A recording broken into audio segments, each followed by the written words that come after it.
여러분 안녕하십니까? 추석 명절 잘 보내셨습니까? 오늘 종교개혁자 연구 5주차 시간입니다. 지난주가 5주차였는데 사실 오늘은 6주차지만 그 5주차 내용으로 공부를 하도록 하겠습니다. 오늘은 루터에 있어서 칭의와 선행의 관계에 대해서 말씀을 드리겠습니다. 사실 루터 신학에서 칭의는 가장 중요한 건데 이 믿음으로 우리가 의롭게 여김을 받으신다고 해서 그러면 선행이 필요 없느냐 이제 이런 문제가 대두가 됩니다. 여기에서 우리가 루터가 칭의와 선행을 어떻게 말하고 있는지 자세히 살펴보도록 하겠습니다. 그것을 위해서 루터의 논문 가운데 1520년에 발표한 그 선행에 관하여라는 그런 작품이 있습니다. 이 선행에 관하여의 작품을 가지고 여러분들에게 설명을 하도록 하겠습니다. 이 선행에 관하여가 1520년의 초반에 나오는데 그 저술 배경에 대해서 말씀드립니다. 오직 믿음으로 구원을 받는다는 루터의 사상은 구텐베르크의 금속 활자의 발명으로 인쇄가 예전보다 훨씬 쉬워지자 팜플렛을 통하여 급속도로 유럽 전역에 퍼졌습니다. 루터는 비텐베르크 대학교의 성서신학 교수로서 대학의 강단뿐만 아니라 비텐베르크 시교회의 설교자로서 매주일 설교한 목회자이기도 했습니다. 루터의 설교는 평신도들의 입에서 입으로 전해지게 되었고 오직 믿음으로 구원을 받는다라는 루터의 주장은 이제까지 행위를 통하여 구원에 이를 수 있다는 신자들의 인식에 많은 변화와 혼돈을 초래했습니다. 그리하여 사람들은 하나님의 은총을 받기 위해서 선행은 필요치 않다는 결론에 이르게 되었고 또 많은 사람들은 루터가 선행을 업신여긴다고 생각했습니다. 이러한 여러 가지 그 혼란과 오해 가운데 루터는 어떻게 선행을 해야 하며 어떻게 이것을 인식하는가를 설명해야 했습니다. 그 결과 선행에 관하여 폰덴 구텐 페아켄이라는 설교가 사실 설교라고 하지만 논문이라고 할 수 있습니다. 굉장히 긴 논문입니다. 이 선행에 관하여라는 논문이 나온 겁니다. 루터는 이 글을 작선의 산재 후 프리드리히의 비서이며 또 궁중 설교자인 슈팔라틴의 공고로 프리드리히의 동생 작선의 제후 요한에게 헌정을 했습니다.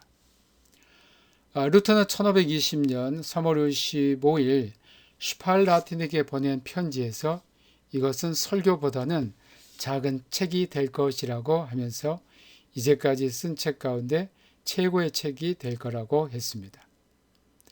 루터는 이 글을 1520년 2월 26일부터 쓰기 시작해서 20년 5월 말 혹은 6월 초에 비텐베르크에 있는 멜히오르 로터 2세 출판사에서 출판을 했습니다.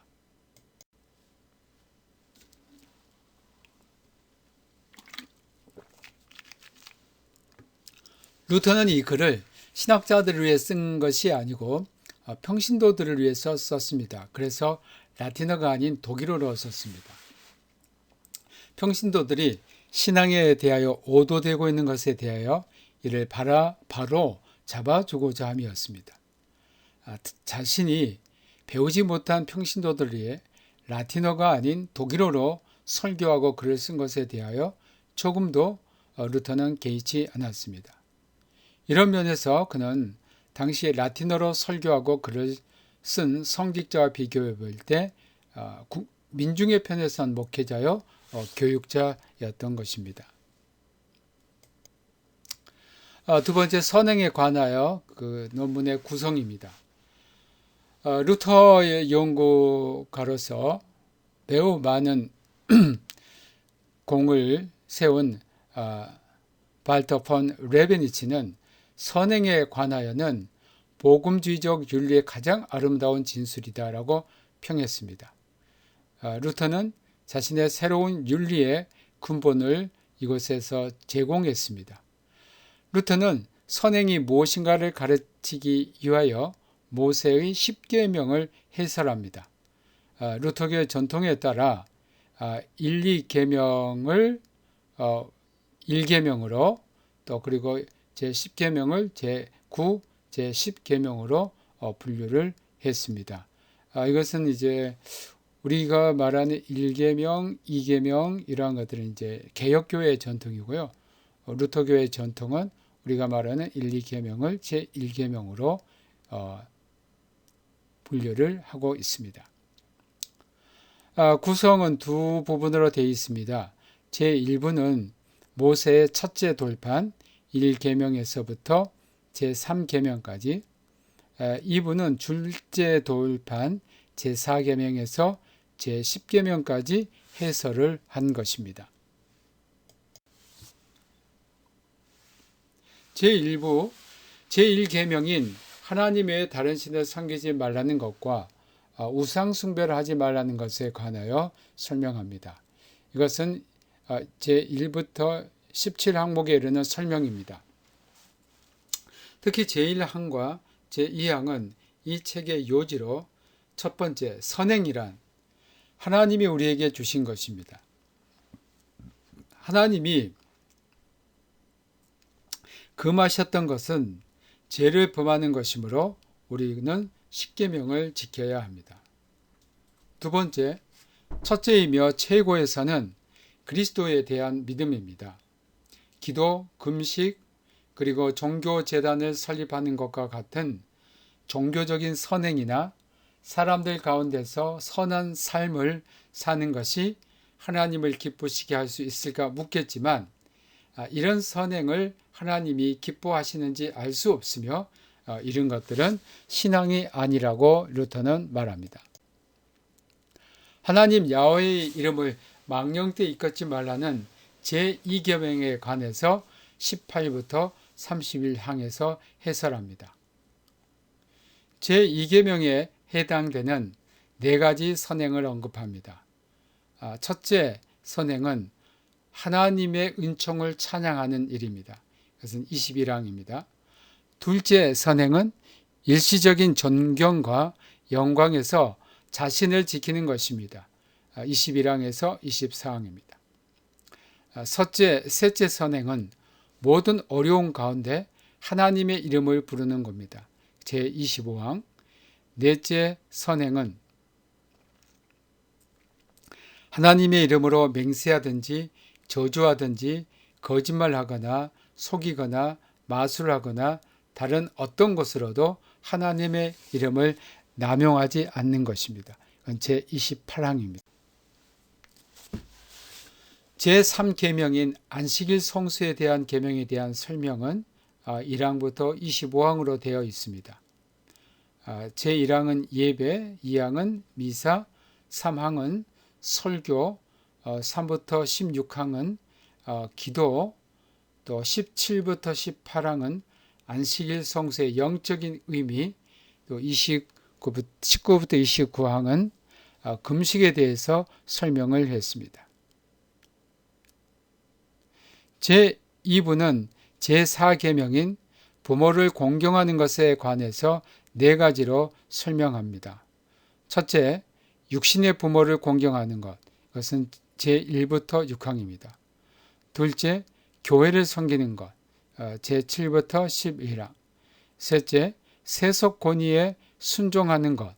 제12항부터 17항. 넷째, 상관에게 순종하는 것. 18부터 19항. 결론은 20부터 21항에 있습니다. 제5계명부터 제10계명까지 루터는 비교적 짧게 설명을 하고 있습니다. 부정적인 금지보다는 긍정적인 내용으로 바꿔 말하고 있습니다. 제5계명인 살인 금지의 계명은 원수에 대해서 갖는 악한 마음 대신 마음에서 우러나오는 자비로 온유한 마음을 가지라고 합니다. 제6계명인 간음하지 말라는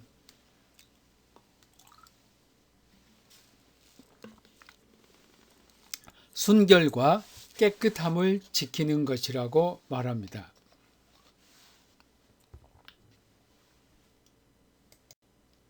제7계명인 도적질하지 말라는 하나님께 대한 신뢰로부터 물질에 대한 관대함으로, 즉 인간이 물질에 얽매이지 않고 물질에 자신의 신뢰를 두지 않는 것입니다. 제8계명인 내 이웃에 대하여 거짓 증거하지 말라는 진리와 복음을 위한 경주가 교황, 감독, 군주, 그리고 왕에 대하여 요구되어지므로 해석합니다. 제10계명과 제9계명과 제10계명에 대하여 짧게 이웃의 것에 해를 입히지 말라고 언급을 합니다. 두 번째는 루터의 칭의에 관한 이해입니다. 첫째로 하나님의 의, 유스티치아 데이입니다. 루터에게 신앙, 피데스와 또 하나님의 의, 유스티치아 데이는 톱니바퀴처럼 맞물려 있습니다. 신앙은 하나님의 의를 받아들이는 통로이고, 또 하나님의 의는 신앙을 통해서만 전달이 됩니다. 루터가 신앙이 하나님의 의를 받아들이는 통로임을 깨닫게 되기까지 그는 어거스틴 은자의 수도원에서 구원에 대한 절망으로 인한 자기 자신과의 그 투쟁, 안페히퉁, 또 억함주의와 결별, 그리고 성서 연구에 몰두라는 오랜 세월을 보냈습니다.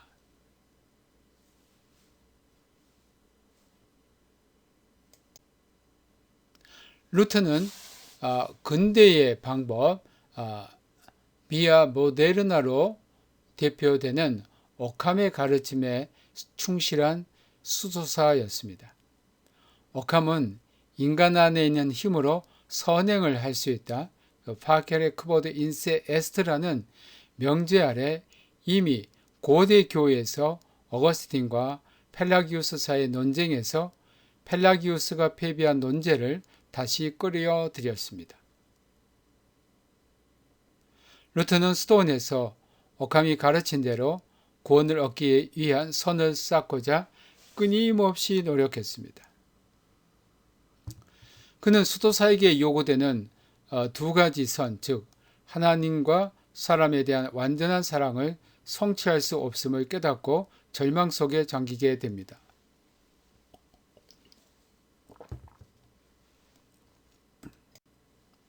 그가 끊임없이 자신과 투쟁하였던 것은 자기의 구원을 이루기 위하여 인간의 힘으로 하나님의 의에 도달하려는 것이었습니다.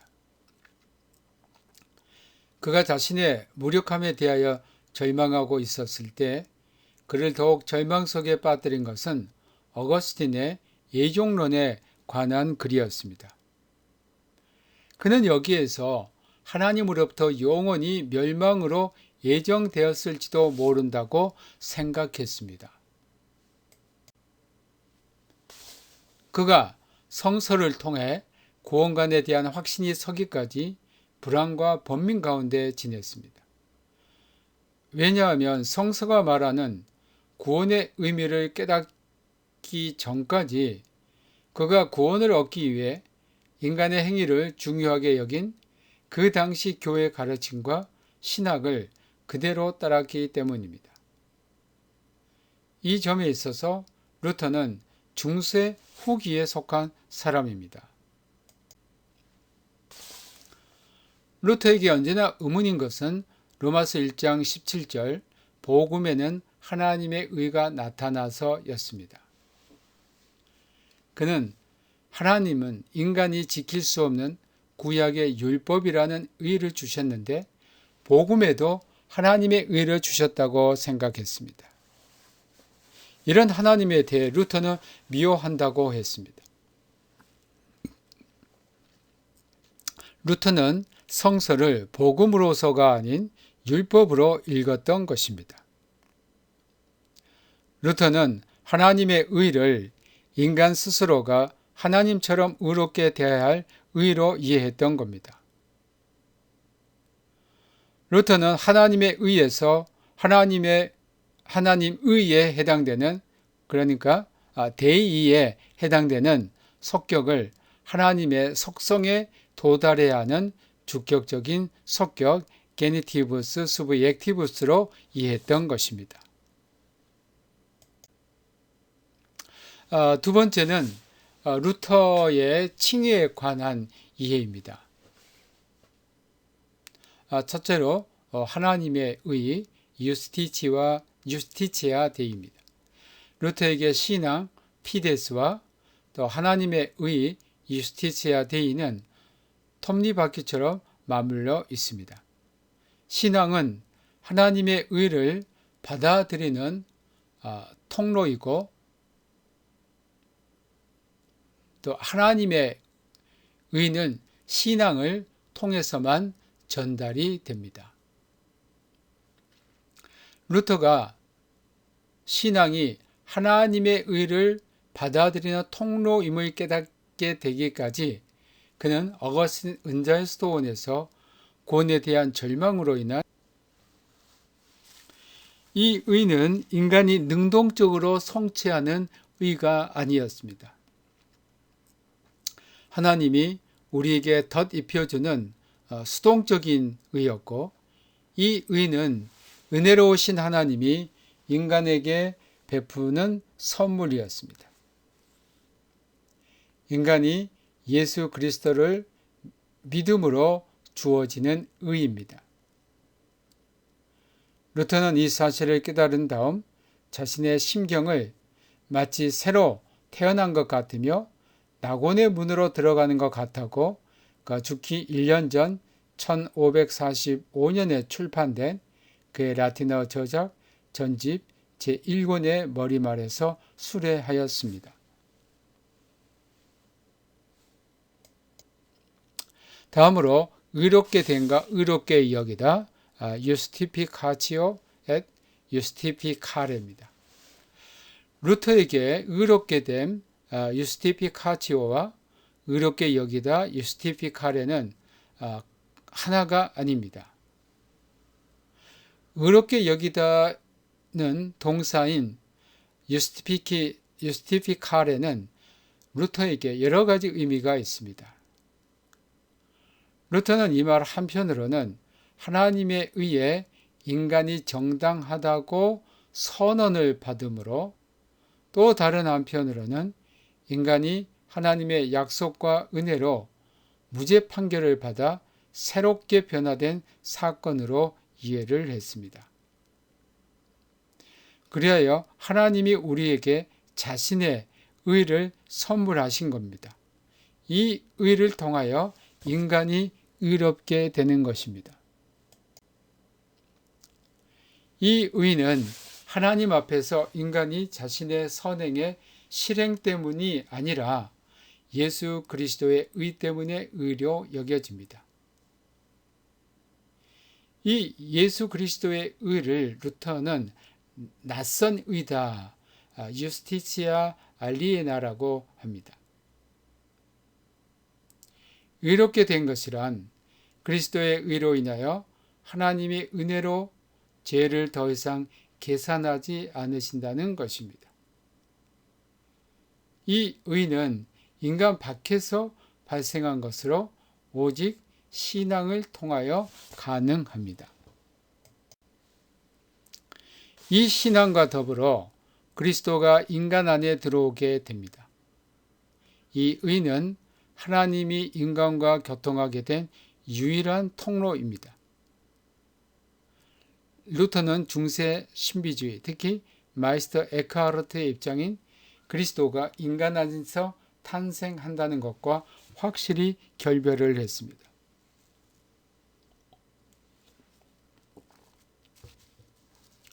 루터는 로마서 3장 4절을 다루면서 우리가 우리에 대한 하나님의 판단에 대해 하나님이 정당한 것으로 인정하게 되면 우리는 하나님으로부터 의롭게 여겨지게 된다고 보았습니다.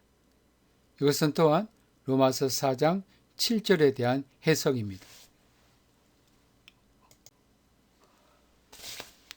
루터는 의롭게 됨이라는 명사인 유스티피카치오는 두 가지 이유에서 불가능하다고 보았습니다.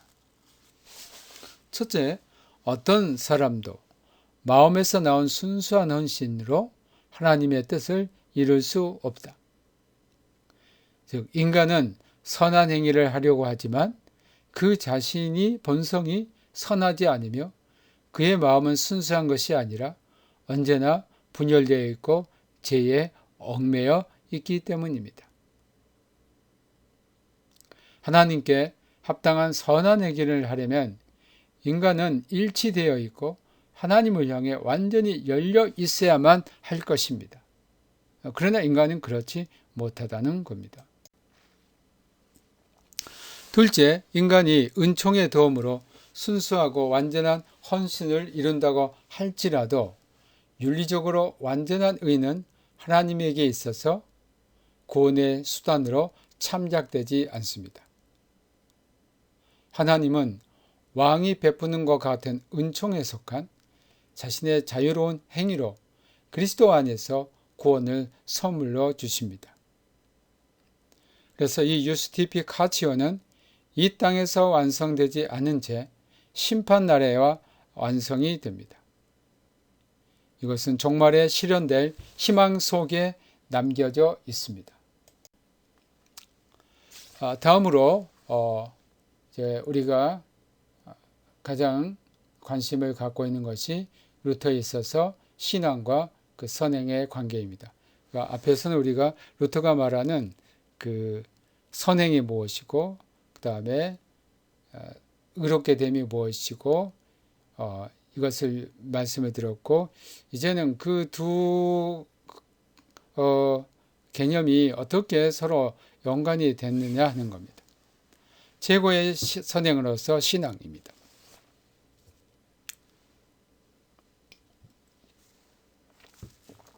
신앙과 행위라는 주제는 오직 은총으로 오직 믿음으로 의롭다함을 얻은 이후 불가피하게 대두가 됩니다. 루터는 이 답변을 선행에 관하여라는 설교에서 십계명을 해석함으로써 얻어냈습니다. 이 설교는 신앙과 선행에 관한 새로운 관계를 정립했습니다. 루터는 이 설교의 서두를 하나님이 명령하신 계명을 지키는 것 외에는 더 나은 어떤 선행이 없다는 것으로 장식했습니다. 이것은 선행이란 하나님의 계명을 지키는 것임을 명시한 복음서의 내용 마태복음 19장 17절과 일맥상통합니다. 그렇다면 결국 선행이란 십계명을 지키는 것입니다. 정말 십계명을 잘 지키는 것이 궁극적인 선행이라고 할 수 있습니다. 왜냐하면 하나님의 계명을 지키는 것이 바로 선한 행위이기 때문에 루터는 역설적으로 예수 그리스도에 대한 믿음이 첫째며 세상에 가장 귀한 선행이다라고 주장했습니다. 자, 이제 선행을 이야기하는데 믿음이 최고의 선행이다. 그럼 우리가 다시 이제 혼란에 빠지게 돼요. 아니 그러면 행위는 어디로 가는지, 왜 믿음이 선행이라고 루터가 말하는지, 왜 루터에게 신앙이 최고의 선행이 되는 것일까요? 루터는 예수 그리스도에 대한 신앙, 십계명, 그리고 주기도민이 내적 연관이 있으며 이 내적 연관의 근본이 바로 신앙에 있음을 갈파했습니다. 그러므로 신앙 외에는 어떤 선행도 존재하지 않습니다. 루터에 의하면 예수 그리스도에 대한 신앙은 십계명의 제1계명에 해당합니다. 즉 나 외에는 다른 신을 섬기지 말라, 또 우상을 만들지 말라. 이것은 다른 말로 하면 신앙이란 선한 마음과 하나님을 신뢰하는 것인데, 바로 십계명에서 오직 하나님을 믿으라는 것을 분명히 한다는 겁니다. 나 외에는 다른 신을 섬기지 말라. 이것은 하나님만을 믿으라는 것이고, 우상을 만들지 말라는 것도 하나님만을 믿어야 된다는 겁니다.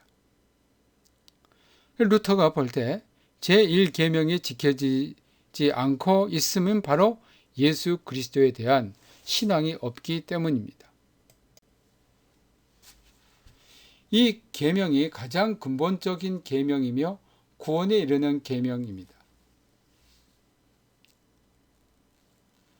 예수 그리스도에 대한 참 신앙을 외형적이고 종교적인 것에서 찾고 있으며 로마 가톨릭 교회는 그렇게 가르치고 있었습니다. 금식, 기도, 교회 안에서 구제하는 행위 등을 통하여 선행을 쌓아 의에 이르려고 하지만 이런 일들은 거짓되고 이선적이며 바리새적이고 비신앙적인 선한 행위라고 했습니다. 이것이 비신앙적인 선한 행위인 것은 그 근본이 하나님에게 있지 않고 인간에게 있기 때문입니다. 이것은 결국 십계명의 제1계명을 범한 행위가 됩니다. 예수 그리스도에 대한 신앙과 십계명의 제1계명, 이것은 바로 주기도문에 하늘에 계신 우리 아버지에 대한 신앙 고백입니다.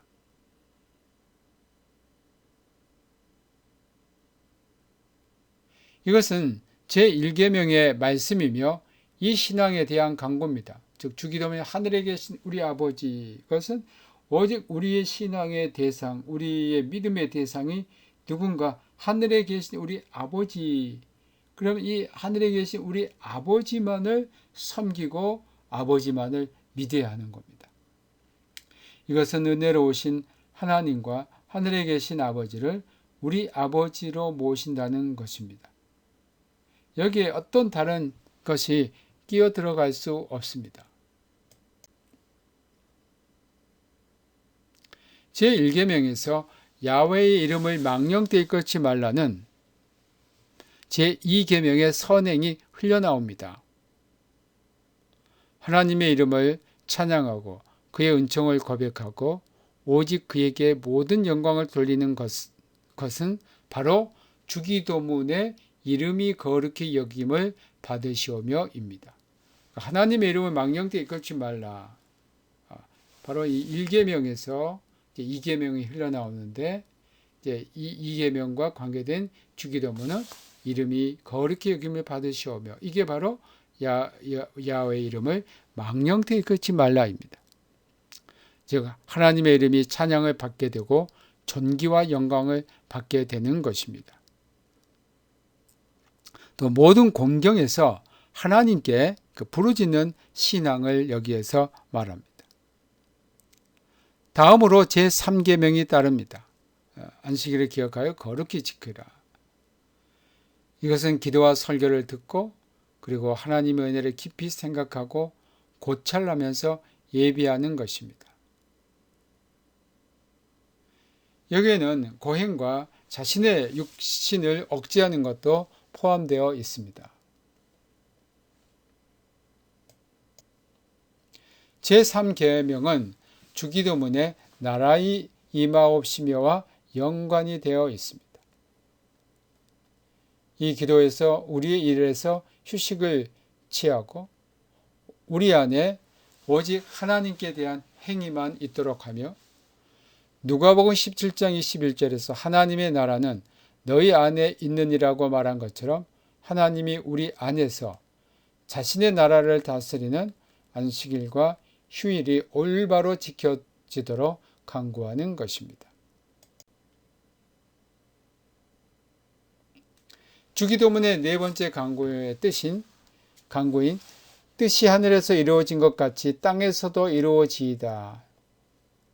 이것은 모세의 둘째 돌판에 새겨진 나머지 7개의 계명과 연관이 있습니다.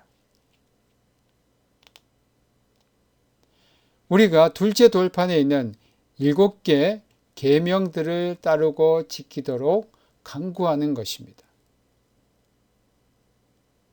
이 계명들을 지키는 것은 이웃에 대해 행위로서 신앙을 실천하는 것입니다. 루터에게 로마 가톨릭 교회가 주장하는 선행의는 인간 스스로 노력한 힘으로 구원에 도달하려는 우상 숭배로 여겨졌습니다.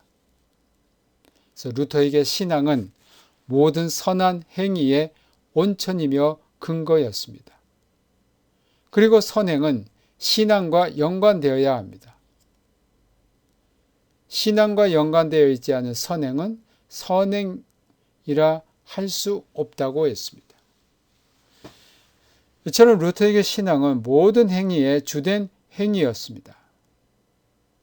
그렇다면 신앙은 이미 행위를 내포하고 있게 됩니다.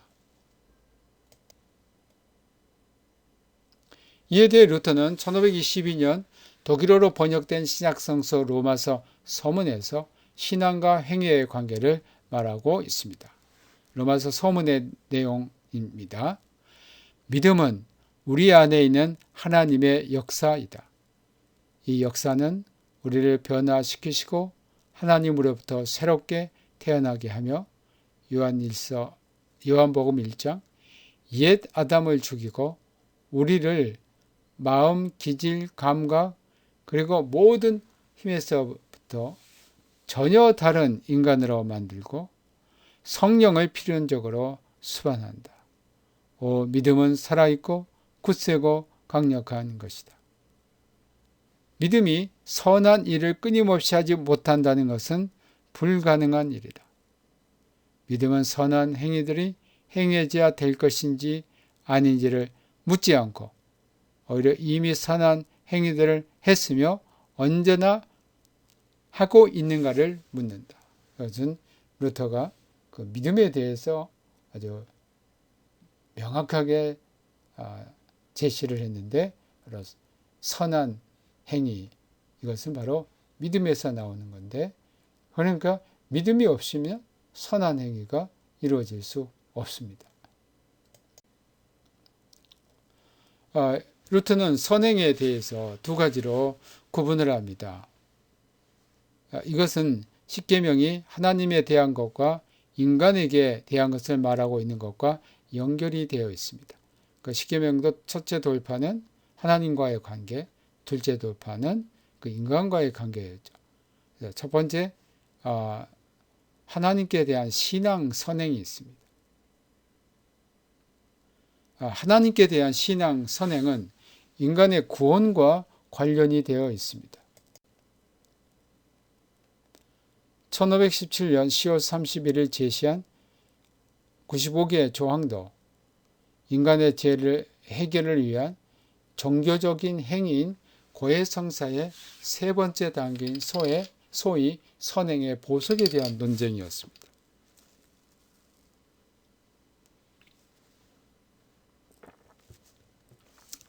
루터 당시는 신앙이 쇠약해진 시대가 아니라 사람들의 종교적인 관심이 최고조로 달했던 시대였습니다. 사람들이 이 신앙적인 행위에 열심을 냈던 것은 사실입니다. 루터가 태어났던 중세 후기를 가리켜 게팅겐 대학교 신학부의 교회사 교수였던 베란트 멜러 박사는 중세 후기는 교회와의 최고조의 시대다라고 평가를 했습니다. 그 당시 사람들이 신앙의 문제로 가장 관심을 가진 것은 영원한 구원입니다. 인간이 구원을 받기 위해 애쓰는 것 중에 하나는 종교적인 행위입니다. 종교적인 행위를 루터 당시의 가톨릭 계명은 제1계명을 지키는 선행으로 가르쳤습니다. 찬송하는 일, 미사 참석, 아침 기도회와 저녁 기도회를 지키는 일, 매일 정해진 기도 시간을 지키는 일, 또 수도사와 사제의 매일 7번의 정해진 기도 시간을 지켜야 할 의무가 있습니다.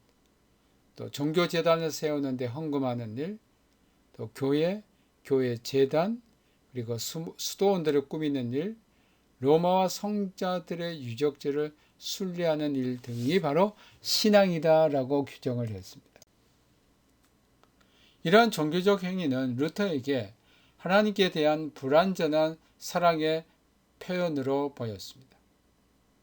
이것을 남녀 간의 사랑을 비유로 들어 말하는데, 상대방이 서로 진심으로 사랑할 때는 아무런 어려움을 느끼지 않지만 상대방에 대하여 의심하게 되면 크고 작은 모든 일에 있어 상대방을 여러 면에서 조사하게 된다는 것입니다.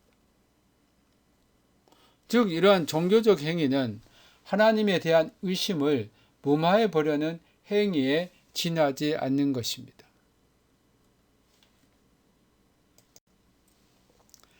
루터가 오직 믿음으로 구원을 받는다고 주장하게 된 것도 신앙적인 행위로 구원을 받으려는 것을 주로 공격의 표적으로 삼은 것입니다.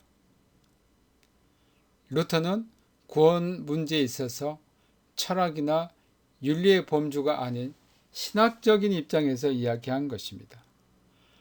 루터에게 이러한 종교적인 선행은 결국 우상 숭배에 해당합니다.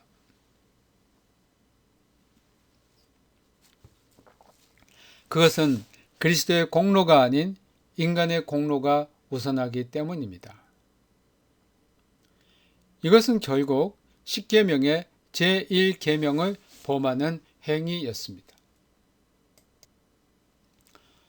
루터는 기도, 금식 등 종교적인 선행만이 하나님을 기쁘시게 해드릴 수 있다는 당시 로마 가톨릭 교회 가르침을 정면으로 반박했습니다. 인간의 직업상의 일, 휴식, 먹고 마시는 일, 잠자는 일 등 일상의 생활 또한 선한 행위임을 주장했습니다. 선한 행위다, 선한 행위가 아니다는 인간이 정해놓은 틀입니다. 그러나 하나님께 이런 차별은 전혀 없습니다. 루터는 세속의 일과 종교적인 선행의 구분을 철폐해 버렸습니다. 그리고 모든 행위가 차별 없이 하나님 앞에선 선한 것임을 천명했습니다. 그 다음으로 인간관계에 있어서 윤리적인 선행입니다. 첫 번째는 이제 하나님과의 관계에 있어서 그런 선행이고, 두 번째는 인간과의 관계의 선행입니다. 루터에게 선행은 하나님과 관계된 영역뿐 아니라 인간관계에서 언급된 것으로 기독자의 윤리 문제를 다루게 됩니다. 루터는 십계명의 제4계명부터 제10계명을 지키는 것에서 인간의 윤리적인 선행의 내용을 언급합니다. 제4계명에서 루터는 부모와 자식들에게 그들의 의무를 엄하게 가르치고 있습니다.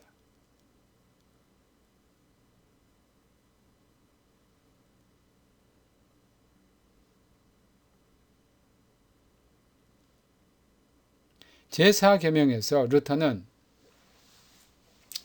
부모와 자식들에게 그들의 의무를 엄하게 가르쳤습니다. 루터는 부모와 자식 사이의 사랑의 관계가 성립되어야 함을 강조한 것입니다. 그는 제4계명에서 세속의 교회와 교회 성직자들의 해악을 말합니다. 사치, 매춘, 그리고 고리 대금업에 대하여 신랄하게 비판을 했습니다. 루터는 다른 계명들을 아주 간단하게 설명하면서 언제나 이러한 계명이 신앙과 관련되어 있음을 강조했습니다.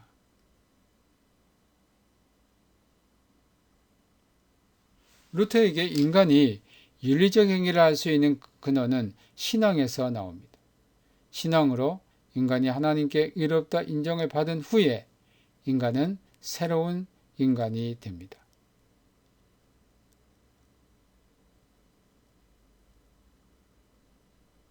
이 사람은 좋은 나무가 좋은 열매를 자연적으로 맺는 것처럼 선한 행실을 하게 됩니다. 이 사람이 선한 행실을 할 수 있는 것은 자신의 어떤 의지나 능력에서 나온 것이 아니고 성령님의 역사입니다. 루터에게 로마 가톨릭 교회가 주장하는 선행의는 인간 스스로 노력한 힘으로 구원에 도달하려는 우상 숭배로 여겨졌습니다. 그래서 루터에게 신앙은 모든 선한 행위의 온천이며 근거였습니다. 그리고 선행은 신앙과 연관되어야 합니다. 신앙과 연관되어 있지 않은 선행은 선행이라 할 수 없다고 했습니다. 이처럼 루터에게 신앙은 모든 행위의 주된 행위였습니다. 그렇다면 신앙은 이미 행위를 내포하고 있게 됩니다.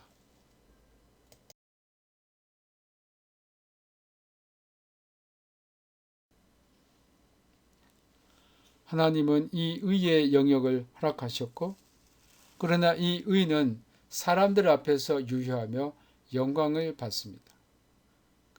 하나님 앞에서 유효한 것은 아닙니다. 루터는 신학적인 의와 정치적인 의 사이를 구별했습니다. 즉, 세속에서 재판관으로부터 의롭다고 선고를 받는 정치적인 의는 동시에 하나님 앞에서 의롭다는 선고를 받는 것이 아닙니다. 정치적인 의는 하나님 앞에서 그리고 그의 심판 앞에서 인간을 전혀 도울 수 없습니다. 이 의는 가면이요, 이선이요, 거짓입니다. 왜냐하면 여기에 진실이 결여되어 있기 때문입니다. 즉, 외적인 행동은 시민적으로 정치적으로 가능하지만 하나님은 마음을 보십니다. 그러나 인간 마음 깊은 곳에서는 언제나 영웅적인 덕을 추구합니다.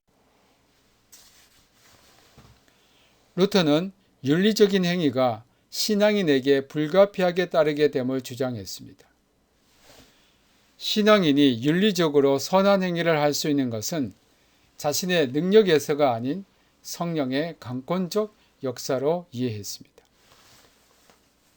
성령은 인간 안에서 선행을 하게 하는 원동력의 역할을 하며 하나님과 인간을 사랑하는 마음을 사람의 마음에 불어넣습니다. 신앙이 있는 사람은 이 성령의 활동 때문에 강제적이 아닌 자율적으로 선행을 합니다. 루터에게 있어서 선행을 하지 않는 것은 바로 신앙이 없다는 겁니다. 젊은 신앙의 삶은 신앙의 훈련으로서 나타나게 되므로 행위는 신앙의 모습입니다.